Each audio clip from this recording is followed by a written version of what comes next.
Aux yeux de la majeure partie des Ivoiriens, passer ses vacances à l'extérieur du pays est signe de réussite sociale.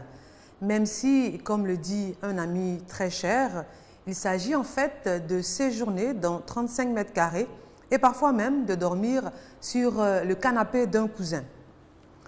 Le nombre de touristes étrangers ne fait qu'augmenter. La Côte d'Ivoire est un pays qui regorge de merveilles et eux le savent. Mais les Ivoiriens en sont-ils conscients? Combien sont-ils ces Ivoiriens qui voyagent pour le plaisir hors de leur espace quotidien? Combien sont-ils ceux qui ont passé des vacances dans une région autre que leur région d'origine? Très peu, vous pouvez le reconnaître. Pourquoi cette attitude?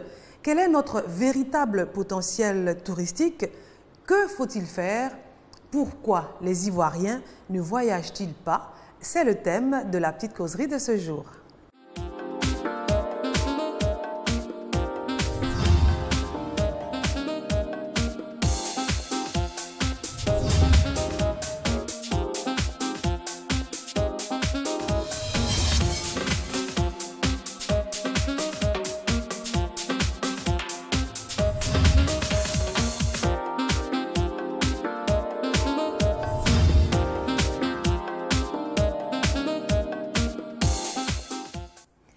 Mesdames et messieurs, bonsoir et merci de nous suivre à la petite causerie.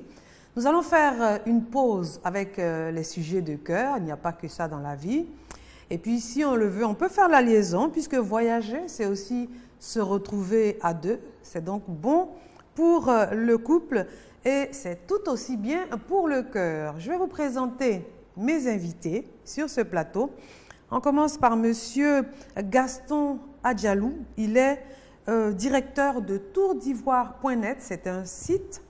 Bonsoir, monsieur Adjalou. Bonsoir, madame. En deux mots, qu'est-ce que vous faites? Nous sommes une agence de promotion du tourisme et de la culture en Côte d'Ivoire.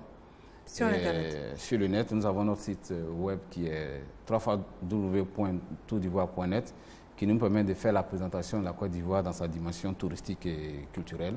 Et vous existez depuis combien de temps? On va dire 3 ans. D'accord. À côté de M. Adjalou, Sali Zélé Ouattara, journaliste émérite. Wow. Bonsoir Sali. Bonsoir Laurence. Et producteur à ses heures perdues. Et ce festival. Non, pas producteur, mais manager. Manager. Tout à fait. De quelqu'un qui est très cher à mon cœur. Oui, et qui est aussi un homme, une personne publique. Tout à fait. Et ça s'est bien passé? Ça s'est bien passé. À Birégué, c'était le premier festival de la Côte d'Ivoire.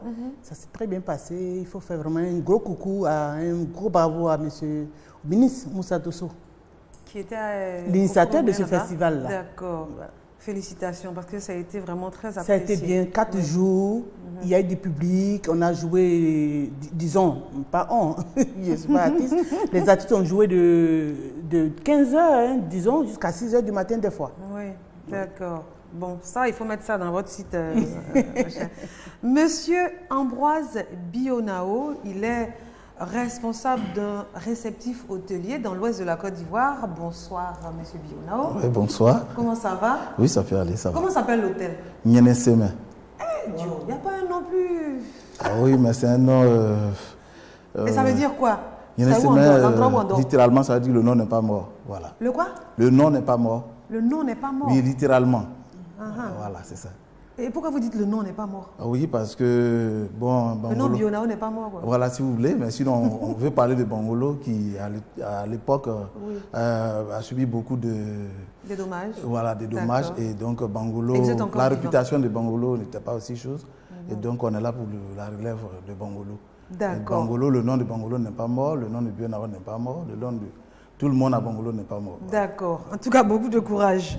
Monsieur Jean-Kofi Kouakou, lui, il est directeur d'un autre site qui s'appelle bellecotedivoire.com. Bonsoir, monsieur. Monsieur Kofi ou monsieur Kouakou? Les deux. Bonsoir, madame. Non, monsieur Kofi Kouakou, comment ça va? Ça va. Et vous, en deux mots, vous nous expliquez un peu ce que vous faites?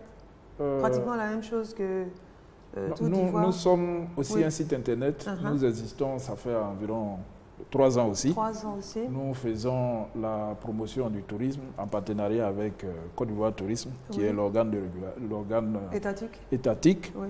Et nous affichons aussi les hôtels, les restaurants et les résidences. Pourquoi les Ivoiriens ne visitent-ils pas leur pays? Donc on va parler de tourisme intérieur. C'est ça. Monsieur Adjalou, pour vous, le tourisme, c'est quoi? Comment peut-on définir? Selon la définition que donne l'Organisation mondiale du tourisme, on va dire l'OMT, le tourisme, c'est le fait de voyager pour son plaisir, en dehors de son cadre de vie habituel, pour un séjour temporaire, qui n'excède pas les 45 jours, on va dire. D'accord. Voilà. Donc, c'est ça, le tourisme. Quelque chose d'autre à ajouter, Sally?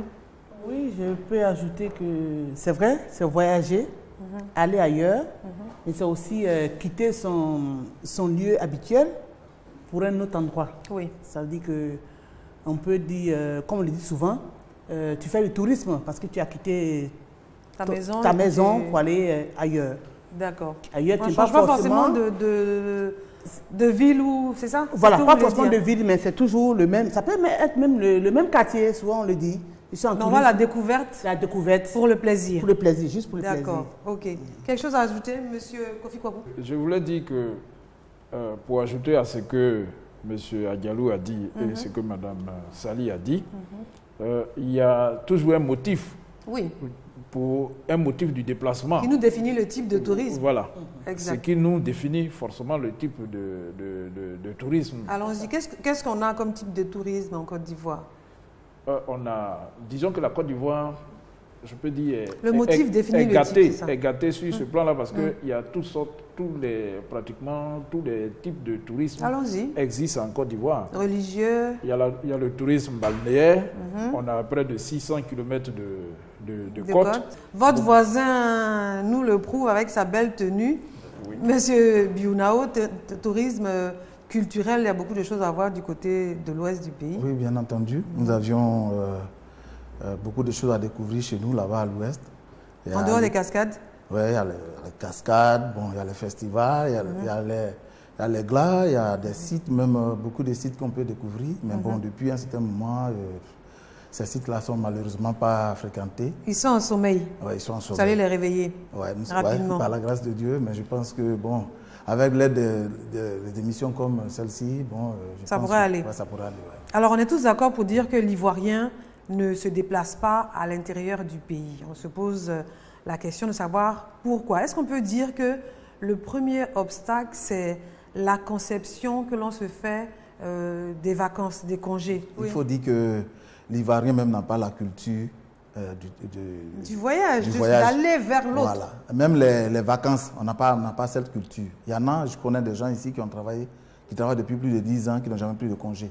Et il y a certains, même quand ils prennent des congés, ils préfèrent rester à la maison, ils ne voyagent pas. On n'a pas cette culture chez nous. Et puis il y avait ces... Ouais. Vous voulez dire quelque chose, M. Adjalou? Bon, pour ajouter à ce que M. Biounao dit, en fait, ce n'est pas le premier réflexe qu'on développe tout de suite. Oui. Quand on est en vacances. Quand on est en vacances ou bien quand on a même du temps libre. Oui. Ce n'est pas le premier réflexe qu'on développe. Est-ce que je dois aller dans tel endroit pour mon plaisir? Ce n'est pas tout de suite une habitude chez l'Ivoirien. Chez l'Ivoirien, voilà. Oui. Et donc, ce n'est pas une culture, ce n'est pas dans nos habitudes, ce n'est vraiment pas le non, ce n'est pas le réflexe, c'est ça. Voilà. Salut. Voyager parce que c'est un plaisir. Oui. Moi, je suis en congé. Est-ce que je dois aller passer mes congés à San Pedro ou à Fresco chez vous-même ou à Man chez M. Biounao? De Sassandra. De Sassandra. Ah ben d'accord, voilà. C'est la même chose. Donc c'est un peu ça. Voilà. Donc c'est un peu ça. Alors que l'Ivoirien, comme on le dit, n'a pas cette habitude-là. Quand il a son congé, il ne se dit même pas où vais-je aller. Il y en a qui n'aiment pas prendre des congés même. Non, il y en a qui ne prennent même pas de congés parce qu'ils se disent c'est des dépenses. Voilà, c'est les dépenses. Je préfère rester sur place, c'est la même chose. Monsieur Biounao, quand on préparait l'émission, a dit il y avait aussi le. Je ne sais pas si c'est comment on appelle ça, on dit guérir mange l'homme.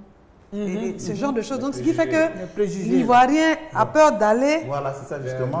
Moi, j'en parlais parce que, effectivement, les gens n'aiment pas sortir. Ils n'aiment pas aller voir chez le voisin, chez les autres.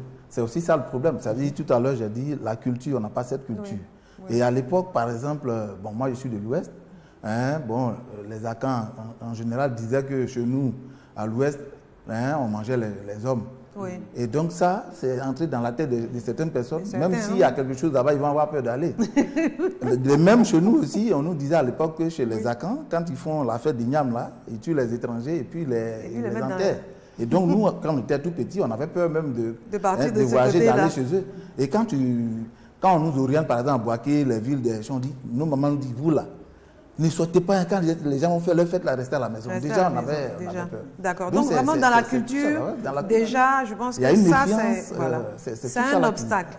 Maintenant, parlons de manque de moyens financiers. Je pense que la première question qui se pose, c'est est-ce que j'ai les moyens financiers? Monsieur Bionao, les hôtels, c'est cher? Non, ce n'est pas une question de moyens, je ne suis pas d'accord. Parce que je dis que c'est une question de volonté.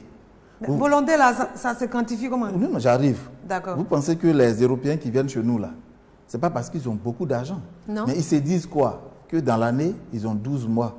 Ils ont 11 mois pour travailler et le 12e mois, ils doivent se reposer. Mais ils programment. Donc, j'arrive. Donc déjà, c'est pourquoi je ne parle pas de volonté. Oui. Il faut d'abord avoir le projet de voyage. Et puis maintenant, tu cherches les moyens. Oui. N'est-ce pas? Donc quand tu déjà, dès le premier mois, il suffit que tu te dises, bon, moi, en août prochain, je vais aller à Korogo.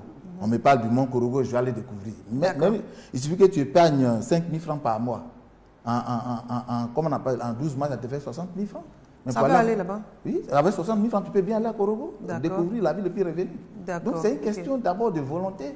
Hein, c'est ça. Mais on était d'accord dessus. Hein? L'Ivoirien, s'il ne sait pas ce qu'il va découvrir à Mans. Comment il peut se préparer? Comment il peut se préparer? Chercher même les moyens pour aller à Mans. Voilà. Et donc, là, il faut qu'on lui donne l'envie d'aller à Mans. Et donc ça, c'est le manque de promotion. Il y a un problème de promotion. Et donc là, vous deux, vous êtes indexés, puis votre site, c'est ça. Qu'est-ce qui n'a pas marché? Oui, Sali, attendez. Oui, c'est vrai, ils sont indexés, mais avant eux, il y a ceux-là même qui sont les responsables du tourisme en Côte d'Ivoire, qui est le ministère du Tourisme, qui doit lui-même d'abord, parce que c'est quand lui lance la promotion des valeurs en Côte d'Ivoire qu'eux, ils prennent la relève. Eux, ils ne sont pas, je pense bien, hein, je ne parle pas à votre place, mais je pense que l'État de Côte d'Ivoire doit d'abord faire... Non, mais attendez, si on se met sur l'État de Côte d'Ivoire, on ne va pas avancer. Oui, mais c'est ça, il doit avoir d'abord une politique. Parce qu'eux, ils l'ont compris, puisque eux, ils font la promotion, n'est-ce pas?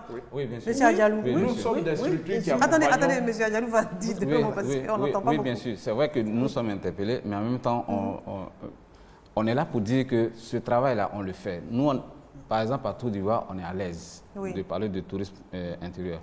Parce qu'on ne fait que parler de tourisme intérieur. On ne fait que demander aux Ivoiriens d'apprendre à connaître leur pays, à le découvrir. Vous le faites comment? Moi, j'ai cherché. Oui. Et puis, j'ai vu que vous existiez. Oui, mais avec vous faites votre promotion où? Avec les moyens dont nous disposons. Nous avons notre site Internet. Nous avons notre site Internet qui nous permet de véhiculer des messages, qui nous permet de faire la promotion des sites touristiques, qui nous permet de dire aux Ivoiriens que dans telle région, vous avez tel site, tel élément culturel à découvrir. Si on n'a pas Internet, on fait comment? Et ce Govi? Mais ce n'est pas à nous seuls de faire. Donc vous faites votre part. Nous, on fait notre part. D'accord, ok.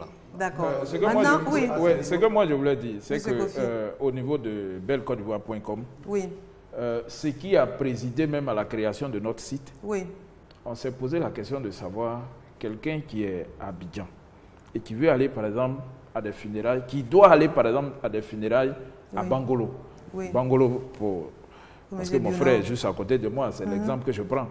Comment il fait pour se réserver une chambre d'hôtel à Bangolo? À Bangolo. C'est vrai. Si habituellement, c'est qu'on fait, on appelle quelqu'un qui est à Bangolo pour dire est-ce que c'est propre, ou bien on envoie quelqu'un. C'est comme ça que nous avons mis sur notre site, nous avons fait le tour de la Côte d'Ivoire et nous avons mis sur notre site pratiquement tous les hôtels de Côte d'Ivoire. De telle sorte qu'aujourd'hui, si vous devez aller à Bangolo, vous tapez Bangolo, vous avez tous les hôtels de Bangolo.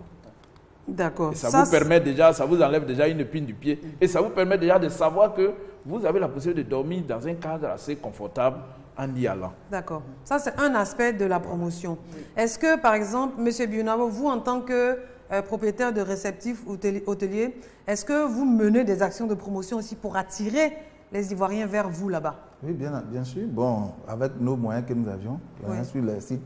C'est toujours Internet. Sur Internet et tout. Bon, pour ceux qui ont beaucoup plus de moyens, ils font la pub dans les journaux. Dans les journaux et voilà, tout. Mais nous, malheureusement, comme nous sommes des débutants, donc pour le moment, on essaie de faire avec nos moyens. D'accord. Mais tout à l'heure, j'étais en train de dire que, à propos de la promotion même du tourisme en Côte d'Ivoire, je pense que l'État même doit prendre en tout cas des mesures parce que... Il y a une structure qui il y a des structures davantage vendre l'image de ce pays parce que, par exemple, je donne un exemple de la Chine. La Chine aujourd'hui, en termes de tourisme, c'est le pays qui est plus avancé. Mais les touristes, là, ce n'est pas des gens qui viennent de l'extérieur. C'est les Chinois. C'est eux-mêmes, les 80% du tourisme, c'est le Chinois lui-même. C'est-à-dire, il est du nord, il va au sud, il va à l'est, ainsi de suite. Et il y en a beaucoup de pays comme ça, même comment on appelle ça, en Afrique. D'accord. Mais alors, l'Ivoirien, pourquoi il ne fait pas ça? On ne le fait pas.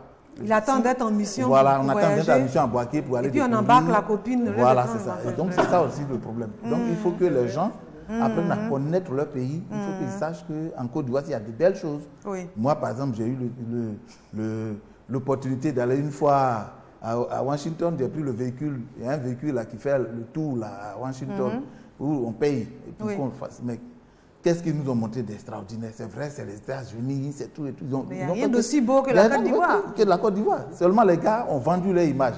C'est tout. Ils ont vendu leur image. Donc tout le monde a tendance à vouloir aller là, on veut connaître qu'est-ce que c'est, qu'est-ce que c'est. Donc en fait, la promotion, c'est vraiment un mélange de beaucoup d'actions. C'est ce que je voulais dire. Parce que il y a beaucoup de... Il y a beaucoup d'actions. On ramène beaucoup de choses à la structure étatique, évidemment, qui est chargée de faire la promotion. Mais il faut aussi, pour les avoir côtoyés, il faut aussi chercher à savoir quels sont les moyens dont ils disposent pour faire la promotion. Non, ça c'est faire l'avocat du diable. Non. Eux, ils ont leur part, eux, ils ont leur part à jouer. Voilà, eux, ils ont leur mission, eux, ils ont leur part à jouer. Et l'Ivoirien, en tant que tel, a sa part à jouer. Les opérateurs ont leur part à jouer. Je vous prends un exemple très simple. Si vous prenez l'Office sénégalais du tourisme, le budget qu'ils ont, et que vous prenez l'Office du Maroc, l'Office marocain du tourisme, le budget qu'ils ont, et que vous comparez au budget de Côte d'Ivoire Tourisme, vous verrez que c'est le jour. Admettons, mais c'est pas ça. C'est pas l'Office qui va donner le moyen aux Ivoiriens pour voyager. Non, je suis d'accord avec vous. Puisqu'on a dit qu'il faut faire des actions de promotion. Oui. Des actions de promotion. C'est vrai qu'il faut peut-être prioriser le tourisme même dans toutes les politiques qui sont élaborées. D'accord. Voilà. Vous savez, à la petite causerie, le ministère du Tourisme, M. Kofi, à la petite causerie, tout ce qui est étatique là, on ne s'en occupe pas. Eux, ils doivent jouer leur rôle. Et la société aussi doit jouer son rôle. Donc, nous, on parle des Ivoiriens. Ce qu'ils doivent faire. Ce que l'État doit faire, ça, c'est son affaire là-bas. Donc, vraiment, laissez-les. Ils n'ont pas les moyens, ils n'ont pas les plaider. Puisque l'État doit créer des actions qui incitent l'Ivoirien à voyager. On est d'accord pour dire que c'est des actions combinées. La preuve, vous avez décidé d'avoir un site.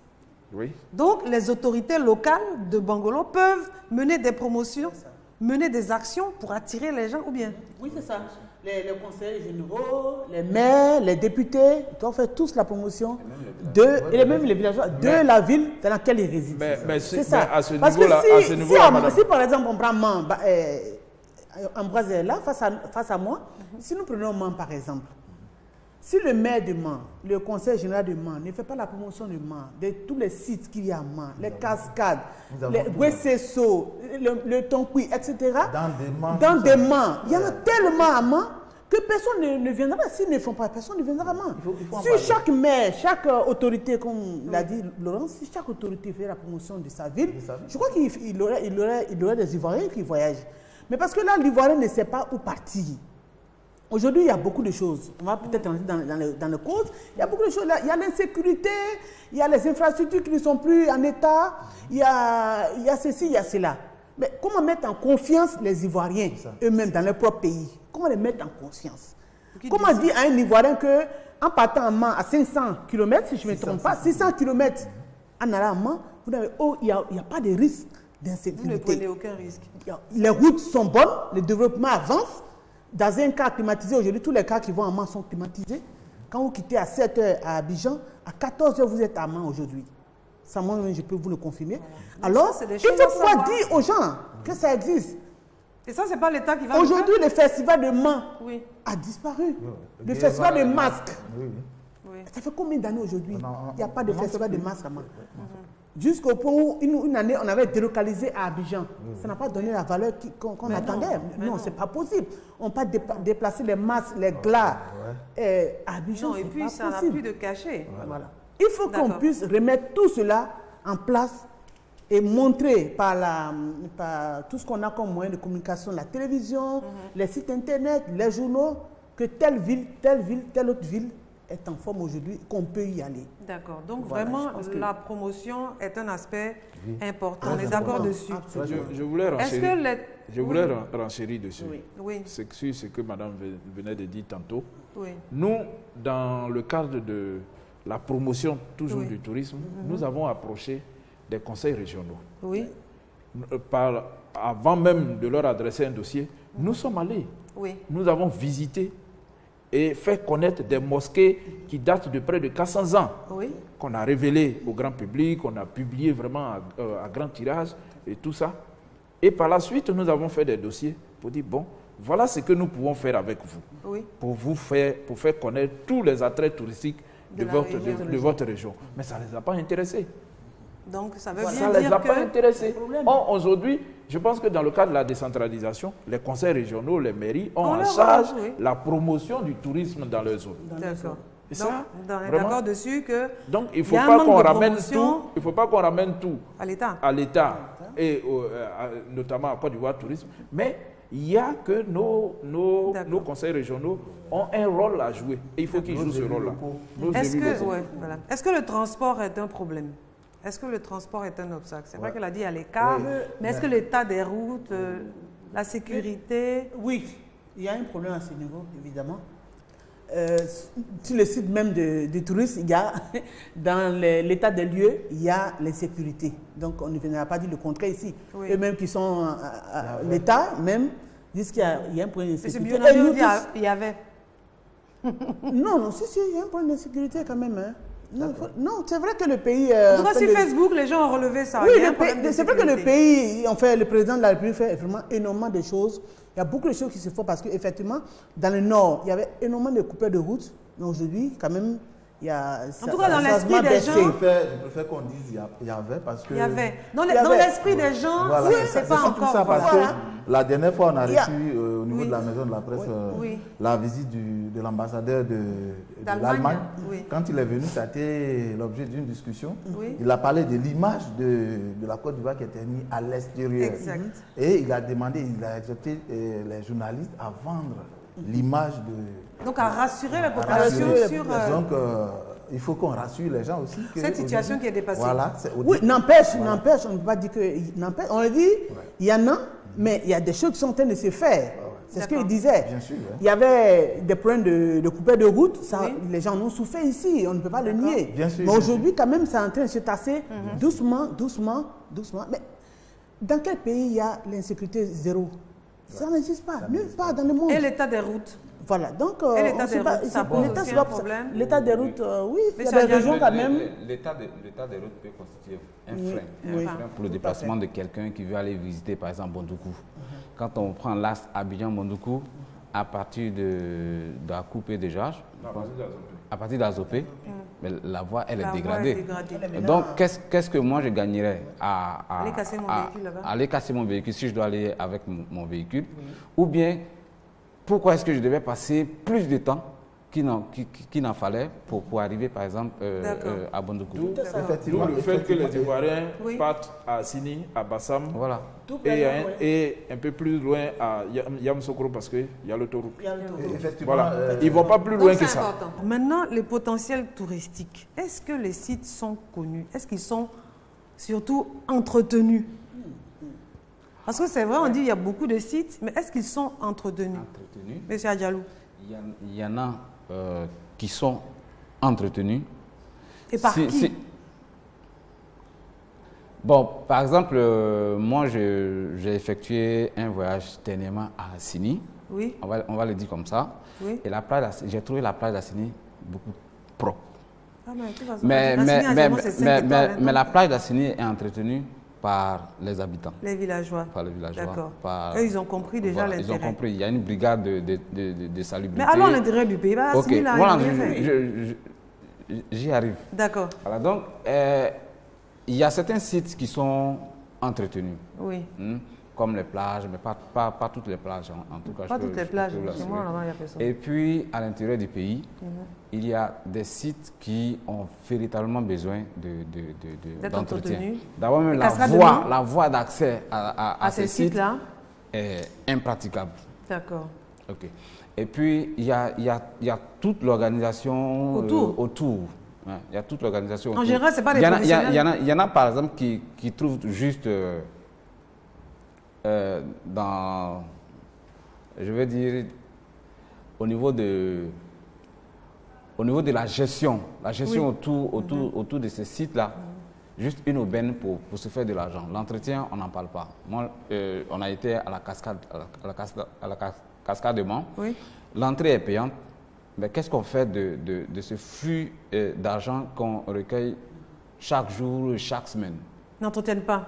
Il n'y a pas d'entretien. D'accord. Il y a eu juste, je crois, il y a une organisation onusienne, l'ONUCI, qui avait construit un abri, un restaurant. Oui. Mais à la faveur de la crise, tout est parti en éclat. Et après... Ils ont repris tout là. Ah, ils ont tout rénové en ce moment. D'accord. Monsieur Kofi, les sites sont toujours entretenus? Ça dépend. Il y a plusieurs sortes de sites. Si vous prenez la basilique de Yamoussoukro, c'est entretenu. Mais ça, c'est pas de ça qu'on parle. Oui, mais la basilique de Yamoussoukro, en termes de tourisme, c'est la vitrine. Donnez-nous autre chose. Non, c'est la vitrine. Oui, vous avez je commence par la route, il n'y a pas de problème. Je commence par là parce que c'est la vitrine en termes de tourisme en Côte d'Ivoire. C'est-à-dire que celui qui est venu en Côte d'Ivoire, le touriste qui est venu en Côte d'Ivoire, qui n'a pas vu la basilique, dans le temps, c'était la limite, c'est comme s'il n'est pas venu en Côte d'Ivoire. Donc, la basilique est entretenue. La basilique est entretenue. Oui. Mais quand vous allez, par exemple, au nord, oui. vous allez à Tengrera, où il y a une mosquée centenaire. Oui. Bon, est-ce que c'est entretenu? Ce n'est pas évident. C'est pas évident. Nous sommes allés là-bas. C'est vraiment une gestion traditionnelle. C'est une gestion traditionnelle. C'est juste un peu entretenu. Mais quand on va arriver au niveau de la promotion, vous allez voir que la gestion qui est autour ne permet pas de faire véritablement la promotion de ce lieu-là. Parce que l'entretien, disons que la gestion autour fait en même temps et la gestion et la promotion du lieu. C'est ça. Oui. Quand il y a un cadre qui est créé pour gérer, c'est en même temps pour faire l'entretien et en même temps pour faire la promotion. Donc je ne souhaite pas qu'on... Il faut qu'on lie les deux. Mais de façon globale, c'est pour ça que je me demande, est-ce que c'est rentable? Voilà, de façon globale, par exemple, quand vous prenez Monogaga, oui. Monogaga n'existe plus. Oui. Nous sommes allés à Monogaga, ça n'existe plus. Oui. Or, c'est vraiment de notoriété publique. C'était une plage assez de renommée, je dirais, mondiale. La plage est toujours belle, hein. Il faut juste aller mettre les infrastructures. Il n'y a plus d'infrastructures. Vous allez à la baie des Sirènes, la baie des Sirènes n'existe plus. Il y a Dagbego. Voilà, ça n'existe plus. Tout ce qui est réceptif hôtelier, parce qu'on existe quand même, Dagbego est là. Hein. Donc, de façon globale, oui. Il faut une meilleure organisation autour de ces sites-là, et pour les entretenir, et pour faire leur promotion. D'accord, donc en fait, les sites ne sont pas entretenus. Maintenant, parlons d'hôtels et de restaurants. Oui, c'est ça, d'hôtels et de restauration. Là-bas, comment, c'est vrai que vous avez un site, mais comment on peut évaluer, on parle de 2 étoiles, 3 étoiles, est-ce qu'ici, il y a ça pour rassurer toujours les gens qui vont, pour savoir à quel niveau ça va exister niveau de vie ils auront là-bas. Il faut qu'on se pose la question de savoir quels sont les critères d'attribution des étoiles. Est-ce qu'il y a une organisation? Parce qu'il y a une internaute qui a dit on ne peut pas aller et puis... Ça relève du ministère du Tourisme. Et je pense qu'il y a un travail... Attendez, M. Billonneau va nous... Il y a une organisation au niveau du ministère du Tourisme. Pour évaluer? Pour évaluer. Une équipe vient, elle évalue, et puis bon, c'est eux qui donnent un certificat. Est-ce qu'on peut connaître les critères d'évaluation? Bon, c'est eux qui connaissent les critères. La propriété, bon, il y a Il y a des règles qu'il faut... Donc, ils ont déjà évalué chez vous? Non, non, pas encore. Bon. Ce que j'étais en train de dire, c'est que c'est une procédure qui est en cours. Oui. En son temps, ça avait existé l'attribution des étoiles et ça avait été suspendu. Oui. Il y a une... Ça doit être remis en place. Oui, il y a une procédure qui est en cours actuellement au niveau du ministère du Tourisme pour faire la réévaluation et pouvoir étoiler les hôtels. Parce que ça aussi, effectivement, c'est un problème. C'est un problème. C'est un problème. Mais voyager, est-ce que véritablement c'est lié au nombre d'étoiles? Bien sûr, chacun a son niveau de vie. Oui, en et fonction il veut du aller niveau de vie. avec sa famille dans un hôtel, je ne sais pas. Mais si vous venez sur mon site, vous regardez les hôtels, vous savez, nous-mêmes on classe déjà les hôtels. C'est en photo, il faut laisser ça, mais c'est comme ça. Je voulais dire, ça c'est un... En photo? Non, ce n'est pas en photo. Nous-mêmes, nous sommes allés et puis c'est à l'inauguration. Nous avons touché du doigt. Et puis c'est à l'inauguration. C'est ça, mais ça c'est vous. Quand vous listez les hôtels, vous listez les hôtels, hôtel temps, telle classe. Mais attends, nous, on a voyagé, on a fait des missions à l'intérieur du pays. On a vu. Il y a des hôtels, on vous a dit, ça c'était hôtel, telle classe dans telle région. Quand vous arrivez, mais vous ne savez même pas si vous devez dormir sur le lit. Mais madame, ou aller aux toilettes. Je vais vous dire. C'est incroyable. Je vais vous dire, nous sommes allés dans toutes les villes. D'accord. Et il y a des villes, par exemple, je vous prends la ville de Yamoussoukro. Oui. Yamoussoukro, il peut y avoir près de 50 hôtels. Oui. Mais sur mon site, il n'y a pas 20 hôtels. Ça veut dire que nous avons fait une sélection. Parce que nous-mêmes, on s'est dit, celui qui passe par notre site pour accéder à un hôtel, si l'hôtel n'est pas bon, ça discrédite notre site. D'accord. Et donc, si tu consultes ton hôtel, si tu veux faire des passes, c'est un hôtel de passes. Si tu consultes ton hôtel et que c'est pour des séjours, c'est pour des séjours. Pour que celui qui arrive pour un séjour il puisse faire son choix. Il puisse faire son choix. D'accord. Monsieur Adjalo, vous voulez dire quelque chose sur les hôtels et la restauration? Bon, au niveau des hôtels, de la restauration, bon, je pense que ça peut constituer aussi un frein. Un obstacle, oui. Un obstacle, en ce sens que déjà, il n'y a pas que le bâtiment, il n'y a pas que la beauté des lieux. Il y a les services aussi. Il y a les services. Voilà. Il y a les services, l'accueil, en partant déjà de l'accueil. Et puis, on peut recevoir n'importe quel client qui peut par son comportement... Il y a des hôtels qui ressemblent à des prisons, là. Oui, juste mais là déjà, M. Kofi vient de dire qu'il a déjà fait la classification. Donc, on suppose qu'on a des hôtels qui peuvent recevoir des touristes. D'accord. Des touristes. Mais déjà, par le comportement de certains visiteurs, de certaines personnes qui descendent dans les hôtels, il faut que l'équipe de l'hôtel puisse avoir la maîtrise de soi. Moi, j'ai assisté, par exemple, à des scènes dans un hôtel à Assini, où c'était un Coréen. Un Coréen qui est descendu dans un hôtel, voilà, on ne va pas faire de publicité, mais qui faisait tout pour énerver tout le monde. Il faisait tout pour énerver tout le monde. Les clients ont toujours les serviettes, il pouvait en utiliser 7 par jour. 7 serviettes par jour. Quand il a fini de les utiliser, il les jette au dehors, les serviettes blanches, allez, venez ramasser. Mais il faut avoir la maîtrise de soi pour supporter ce genre de personnes. Frapper ça et puis jeter ça. Mais d'où la nécessité de former, bien sûr. Personnel. Ça, c'est peut-être comme solution. Ce n'est pas parce que j'ai construit mon hôtel et que ma cousine ou bien mon petit frère est là, il ne fait rien. On va le former et puis c'est tout. Il n'y a pas de travail à Abidjan. Mais très souvent, on ne pense pas à la formation. D'accord, donc on va leur dire de les former. Mais je ne vais pas prendre ma cousine le chemin, il n'y a pas la pomme. Il y a aussi des hôtels qui sont des marchés. Oui. Des marchés. Parce que ça va pas c'est un hôtel. Le tourisme, on l'a défini tout à l'heure, c'est pour sortir, aller se faire plaisir. Oui. Et surtout, aller se reposer. Oui. Déstresser après 11 mois de boulot et puis revenir. Mais quand vous allez dans certains hôtels, impossible pour vous de vous reposer. Le bruit entre les employés qui font un ménage le matin à 7 heures, le bruit de seau. Non, mais c'est incroyable. Ça, c'est toujours la formation. Toujours la formation des employés. D'accord, ok. Parlons d'abord des agences, avant de parler de solutions. Est-ce que les agences jouent leur rôle? Je pense qu'elles ont un rôle à jouer en dehors de vendre des billets d'avion. Les agents de voyage? Oui. Oui, les agents de voyage elles ont un rôle à jouer. Des circuits touristiques. Et voilà. Parce qu'en termes de tourisme et de circuits touristiques, ce sont les agences qui sont les premières qui constitue la vitrine même en tant que D'accord, c'est à elle en fait d'organiser des circuits. Voilà, des circuits touristiques, les agents de voyage. C'est pas comment ça se fait? Comment? Ça se fait ici? Malheureusement, sur le grand nombre d'agences de voyage qui existent, il y en a très peu qui proposent des circuits touristiques et qui connaissent ces circuits touristiques pour les avoir pratiqués. D'accord. Donc ça... Beaucoup parmi elles proposent des circuits touristiques et se rabattent sur des particuliers pour accompagner leurs clients. Les exécuter. Entre-temps, ils auront déjà encaissé l'argent. Voilà, ils auront déjà encaissé l'argent. Et parce que simplement, ils s'intéressent beaucoup plus à la billetterie. D'accord. Voilà. Ok. Salih, vous voulez dire quelque chose à l'époque, il y a quand même longtemps, qu'il y a une dame, une Européenne, qui avait un circuit ici. Oritou, justement. Bon, je pense que ce n'est pas de la publicité parce qu'elle n'est plus là. Ça n'existe même plus, justement, à cause de la situation politique du pays. La dame est arrêtée. Elle est encore là. Elle est vraiment âgée, alors qu'elle était toute jeune quand elle venait en Côte d'Ivoire. Elle a organisé des circuits, d'énormes circuits en Côte d'Ivoire. Et j'en sais quelque chose, c'était vraiment bien fait.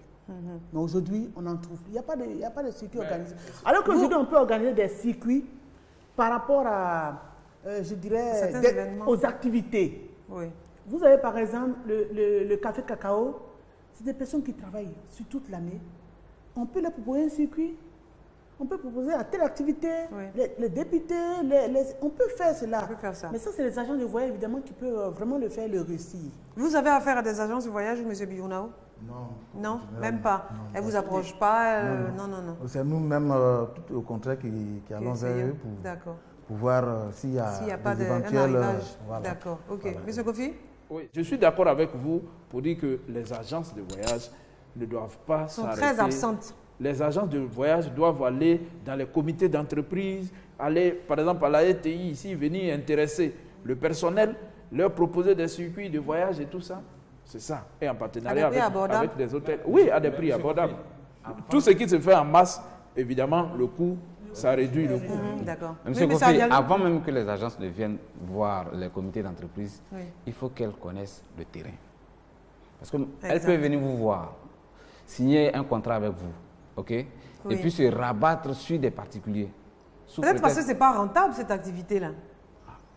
Ah si, c'est rentable. C'est rentable. C'est vraiment rentable. C'est rentable. Clientèle locale. Mais vous, à un moment donné, à la ETI ici, il y avait des sorties que les agents faisaient. Ça, c'était aussi, ça c'était du tourisme. Oui, on l'a suivi.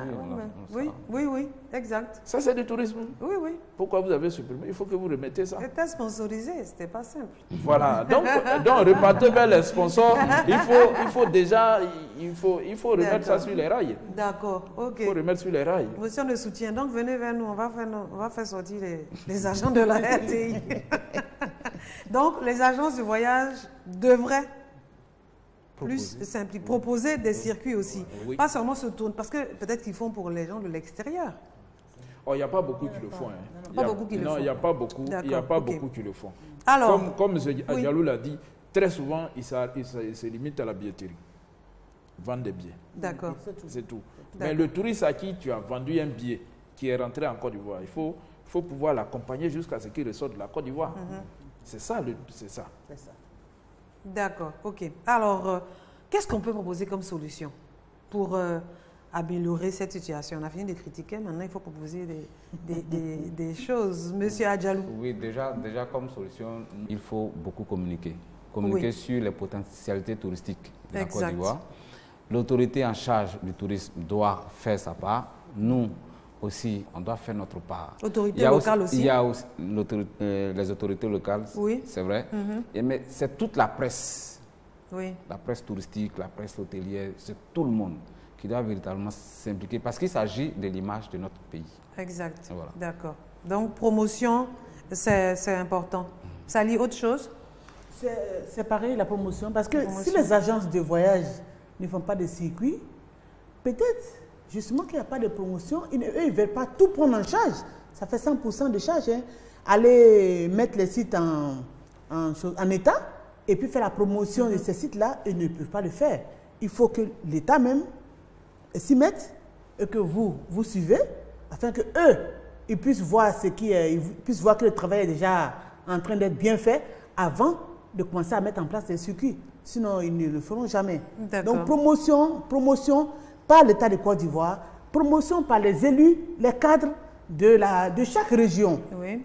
Il faut vendre chaque région. Si on former les acteurs aussi, former les professionnels aussi, c'est important. Oui, ça. tout à fait. Former les professionnels dans les restaurants, dans les hôtels, partout où les touristes y vont. Sur les sites aussi. Sur les sites touristiques également. Oui, mais anecdote pour anecdote. Voilà. Oui. On est allé pour visiter la Dent de Man, qui fait 881 mètres d'altitude. Oui. Mais avant d'accéder au site de la Dent de Man, ce sont les villageois, parce que j'ai oublié un peu le dernier village, voilà. Ceux qui ne sont pas allés au champ, là. Le dernier quartier village de Man, avant d'aller à la Dent de Man. Mais ce sont les jeunes qui s'organisent et qui fixent le prix à la tête du client. Carrément. Carrément.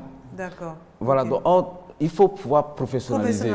Et l'autorité en charge du tourisme doit pouvoir dire que aujourd'hui, par exemple, il y a des touristes ivoiriens ou étrangers qui sont venus ici, qui ont visité la Dent de Man, par exemple. Ils sont au nombre de 10, ils sont au nombre de 20. Il faut pouvoir les enregistrer. Oui. Parce que quand on dit qu'on doit pouvoir atteindre un certain nombre de touristes, et tout, de touristes, je crois que c'est 500 000 en cette année. Donc ça passe par tout cela. Et on ne doit pas aussi limiter les touristes seulement à ceux qui viennent de l'étranger. Oui. Voilà. Moi, je vais à Mans, je suis touriste. Je consomme les produits touristiques. D'accord. Donc former les acteurs sur le terrain aussi. Voilà. D'accord. Autre proposition, M. Kofi? On a en partenariat avec une maison de téléphonie cellulaire de la place. Il y a une application qui sort dans une dizaine de jours et qui va permettre, après téléchargement gratuit, qui va permettre de visionner ce qui existe sur notre site en termes d'hôtels, en termes de restaurants et en termes de résidences. D'accord. Ça va permettre à tout... D'améliorer votre site en fait. D'améliorer, de rendre les voyages beaucoup plus faciles pour les Ivoiriens. D'accord. Et parlons des comités d'entreprise. Oui, parlant des comités d'entreprise, je dis qu'il y a du potentiel. Il y a du potentiel dans les entreprises. Il y a du potentiel dans les entreprises. Les agences de voyage, comme on l'a dit, doivent pouvoir s'organiser pour créer des circuits, des packages pour intéresser, en accord certainement avec des institutions financières, voir comment on peut financer les vacances des Ivoiriens pour que ça ne pèse pas sur leur budget familial qui finalement... non, ça va reposer sur une épargne. Et comme c'est le groupe, ça va permettre de fédérer les moyens et permettre de rendre ça abordable. Voilà, de rendre ça abordable. D'accord. Voilà. Donc les comités d'entreprise. Monsieur Biouna, et pour terminer, il faut que les hôtels acceptent de faire la promotion. Moi, je vais vous prendre un exemple très simple. Mon site, pour figurer dessus, c'est gratuit. Mais on est allé à l'intérieur du pays, il y a des hôtels qui ont refusé qu'on prenne des images pour mettre sur le site. L'hôtel n'est pas bien. Et je leur ai dit, il y a une application qui va sortir. Le jour où ça sort, et puis vous m'appelez pour me dire, vous voulez mettre votre image, là ça va être compliqué. C'est tout. Il faut fixer un tarif. Peut-être. L'Ivoirien aime ça. Oui, l'Ivoirien aime. D'accord. Non, mais nous, on est dans un concept où... de gratuité. Voilà, on est dans un concept de promotion, c'est mieux. Voilà. Continuez comme ça. Sinon à moins que vraiment on soit obligé de se déplacer sur une longue distance. D'accord. Vraiment, on est là pour accompagner. D'accord. Voilà, pour faire la promotion du tourisme. Monsieur Biouna, qu'est-ce qu'on peut faire pour améliorer, pour inciter les Ivoiriens à visiter leur pays? Je voudrais dire aux Ivoiriens que nous avons un beau pays. Oui. Ici, la Côte d'Ivoire, nous avons tout chez nous. Oui. Et nous avions les plages de Passam jusqu'à San Pedro, jusqu'à Tabou. Jusqu'à Tabou, on a des jolies plages. Ouais. Nous avions la forêt pour ceux qui veulent visiter la forêt. Nature, la verdure. La nature. Nous avions les montagnes. Nous avions les cascades. Nous avions tout. Nous avons même le désert, même, je peux dire. Au nord, il y a des parties qui sont... Alors donc, nous avions tout chez nous ici en Côte d'Ivoire. Donc, je voudrais demander à chacun de nous de chercher à connaître son pays. C'est important. Donc, arrêter de prendre les billets d'avion, non? Oui, au lieu de prendre des billets d'avion, d'aller... Moi, je ne vois même pas, je ne vois rien d'extraordinaire dans les pays. D'autres, ils disent les Ivoiriens préfèrent avion à Abidjan. Oui, ils préfèrent, pour ceux qui ont les moyens, ils préfèrent aller en vacances. Ils préfèrent aller... Il y a avion maintenant, donc ils vont il y en a même, je connais des Ivoiriens qui vont au Maroc, qui vont au Sénégal. Alors que les plages du Sénégal, là, excusez-moi, mais attends. Ça n'a rien à voir avec nous. Ça n'a rien à voir avec nous. Mais pourquoi dépenser de l'argent alors que tu peux aller à San Pedro, où il y a des jolies plages, tu peux aller à Grand Bassam, partout. Donc, c'est ce que je voudrais leur demander. Nous avions tout chez nous ici. Donc, changeons de mentalité. Changeons de mentalité. Je voulais donner un exemple. On ne mange pas l'homme. Non, on ne mange pas l'homme. J'ai un ami, par exemple, il est né à Boaké. C'est là-bas, il a été à l'école tout le temps. Et puis, lui, pendant les vacances, il venait à Abidjan. Oui. Ce monsieur, il a eu son concours d'instituteur et tout. Et puis, on l'affecte au fin fond de Bangolo, là-bas. Oui. Pourtant, il n'est jamais sorti. C'est-à-dire, lui, toute sa vie, c'est Boaké, Abidjan. Boaké, Abidjan. Il va, c'est un village, il n'y a même pas de courant. Il s'est fait accompagner par sa grande sœur. Il arrive la nuit, vers les 22h. Le directeur de l'école lui tend sa clé. Bon, voici ta porte. Il va, il n'y a rien. Tout est noir. Il a mis ses deux bras là et a commencé à pleurer. Tout ça, c'est parce que lui, toute sa vie, il n'est jamais sorti de son cadre. Non, il ne sait pas que ça existe quelque part. Il ne sait pas que ça existe. Il quitte son Boaké, il vient chez son oncle à Abidjan. Ici, de là, il va. Donc, il faut sortir. Il faut sortir. Ça fait du bien, ça te forme. Oui, ça t'ouvre l'esprit. Oui, monsieur Kofi. Oui. Vraiment, mon dernier mot, pour terminer. Il faut que les conseils régionaux se réveillent, s'intéressent et viennent présenter leur potentialité. Mais je voulais dire, monsieur, ils ne peuvent pas venir seuls. Il faut aller les chercher. Il faut aller les chercher. Ça va aller. Aujourd'hui, nous avons ce problème en Côte d'Ivoire. On en a parlé la dernière fois à une émission. J'ai dit il faut faire la communication de proximité. Rester là dans son salon, prendre le micro, le ministre qui prend le micro pour dire le mois prochain, nous avons le CITA, on vous attend, venez prendre les stands. Non, mais déjà le CITA, il faut aller vers les gens.